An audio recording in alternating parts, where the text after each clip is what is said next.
Assalamualaikum warahmatullahi wabarakatuh. Saya Nabila Istiqomah, NIM 2114070056, kelas PGMIB, UIN Imam Bonjol Padang. Baiklah, pada kesempatan kali ini saya akan membahas mengenai peradaban Islam pada periode pertengahan atau masa kerajaan Turki Utsmani. Dosen pengampu Bapak Sudarman S.Hum MA. Yang pertama, sejarah berdirinya Turki Utsmani. Sejarah telah mencatat bahwa bangsa Turki memiliki peran yang sangat besar terhadap perkembangan dan peradaban Islam. Keberhasilan ini disumbangkan oleh dinasti Saljuk yang telah diuraikan sebelumnya dan oleh Turki Utsmani. Dinasti Turki Utsmani merupakan kekhalifahan yang cukup besar dalam Islam dan memiliki pengaruh cukup signifikan dalam perkembangan wilayah Islam di Asia, Afrika, dan Eropa. Bangsa Turki memiliki peranan yang sangat penting dalam perkembangan peradaban Islam. Kesultanan Turki Utsmani, atau yang dikenal juga dengan dinasti Ottoman, berdiri setelah hancurnya Turki Saljuk yang telah berkuasa selama kurang lebih 250 tahun atau 1055 sampai 1300 Masehi. Turki Utsmani didirikan oleh bangsa Turki dan kabilah Oghuz atau Ugu yang mendiami daerah Mongol dan daerah utara Cina, yang kemudian menyebar ke Turki, Persia, dan Irak. Mereka mulai menginginkan dan memeluk Islam sekitar abad 9 atau 10, yaitu ketika menetap di Asia Tengah. Akibat tekanan dari bangsa Mongol, mereka mencari perlindungan kepada penguasa dinasti Saljuk. Ketika itu, dinasti Saljuk berada di bawah kekuasaan Sultan Alauddin Kaykobat. Ertugrul yang merupakan pemimpin Turki Utsmani berhasil membantu Sultan Seljuk dalam menghadapi serangan pasukan Bizantium. Atas jasa inilah ia mendapat penghargaan dari Sultan berupa sebidang tanah di Asia Kecil yang berbatasan dengan Bizantium. Sejak itu, mereka telah membangun wilayah barunya. Selain itu, Ertugrul juga diberikan wewenang untuk memperluas wilayahnya. Setelah Ertugrul meninggal, kedudukannya sebagai pemimpin Turki Utsmani digantikan oleh putranya Utsman. Ketika dinasti-dinasti kecil, Utsman mulai membangun kekuatan dan memisahkan diri dari dinasti Saljuk, sekaligus memproklamasikan berdirinya kerajaan Turki Utsmani. Inilah asal mula sehingga dinasti dikenal dengan Utsmani. Dengan demikian, putra Ertugrul inilah pendiri dinasti Utsmani yang sesungguhnya. Sebagai penguasa pertama, ia disebut sebagai Utsman I yang memerintah pada tahun 1290 Masehi sampai 1326 Masehi. Selanjutnya, para penguasa dinasti Turki Utsmani atau tokoh-tokoh yang berada pada dinasti Turki Utsmani. Yang pertama, Sultan Utsman bin Ertugrul 699 sampai 726 Hijriah atau 1294 sampai 1326 Masehi. Utsman diberi gelar pada Syah al-Utsman, yang artinya Raja Besar Keluarga Utsman. Pada masa awal kepemimpinannya, Utsman banyak mencurahkan perhatiannya kepada usaha-usaha untuk memantapkan kekuasaannya dan melindunginya dari serangan musuh, khususnya Bizantium. Utsman pun mulai menginvasi daerah perbatasan Bizantium dan menaklukkan kota Broesa pada tahun 1317 Masehi. Broesa kemudian dijadikan sebagai ibu kota kerajaan. Selanjutnya yang kedua, Sultan Orkan bin Utsman berkuasa selama 726 sampai 761 Hijriah atau 1326 sampai 1359 Masehi.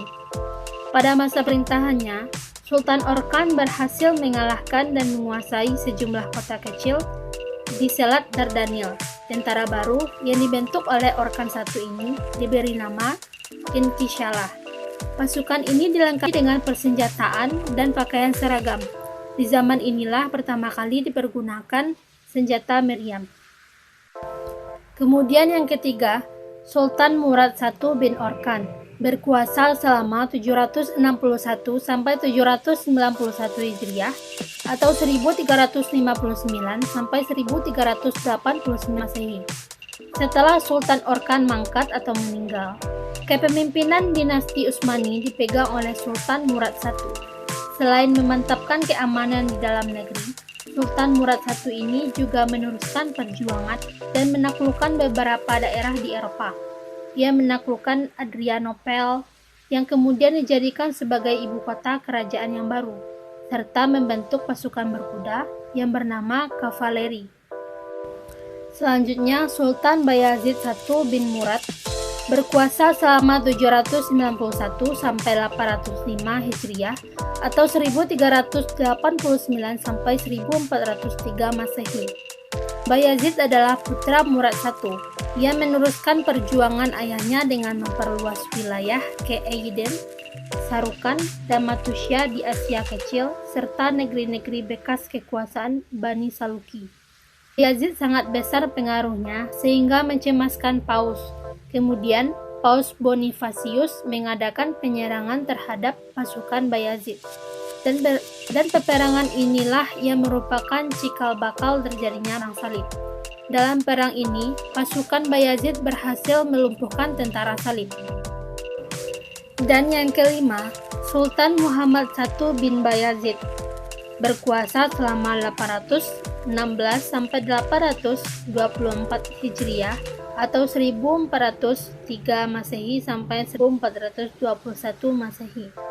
Berkat usaha dan kegigihan Sultan Muhammad I, kekuasaan Turki Utsmani kembali ditegakkan. Ia kembali menyusun pemerintahan, memperkuat tentara, dan memperbaiki kehidupan masyarakat.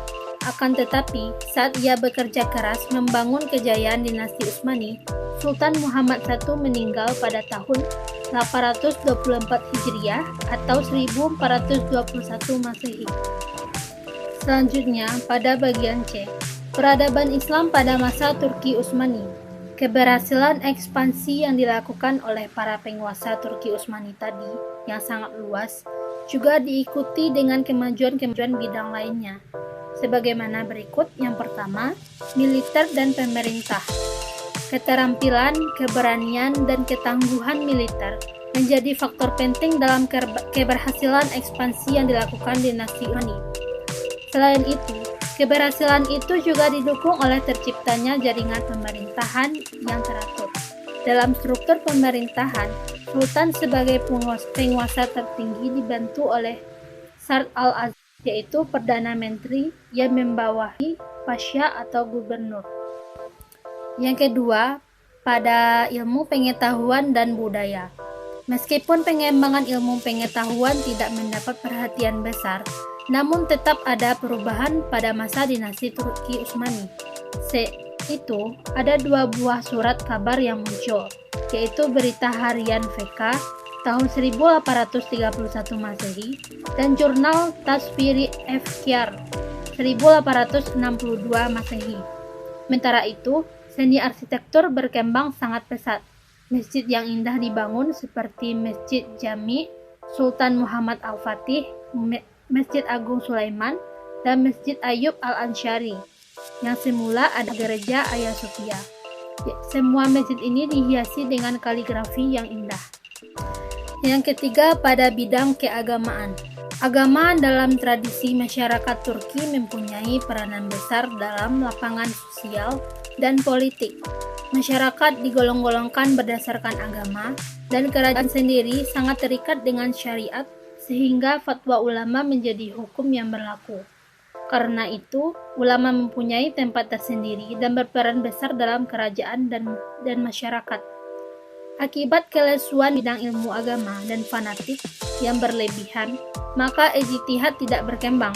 Ulama hanya menulis buku dalam bentuk syarah dan hasyiyah terhadap karya-karya klasik. Kemudian pada bagian D, kemunduran dan kehancuran dinasti Turki Utsmani. Ada dua faktor yang menyebabkan kemunduran dan kehancuran dinasti Turki Utsmani, yaitu yang pertama, faktor internal yang menyebabkan keruntuhan dinasti Utsmani ialah sebagai berikut. 1. Luasnya wilayah kekuasaan dan buruknya sistem pemerintahan yang ditangani oleh orang-orang yang tidak cakap. Hilangnya keadilan, merajalelanya korupsi, dan meningkatnya kriminalitas. Yang kedua, heterogenitas penduduk dan agama.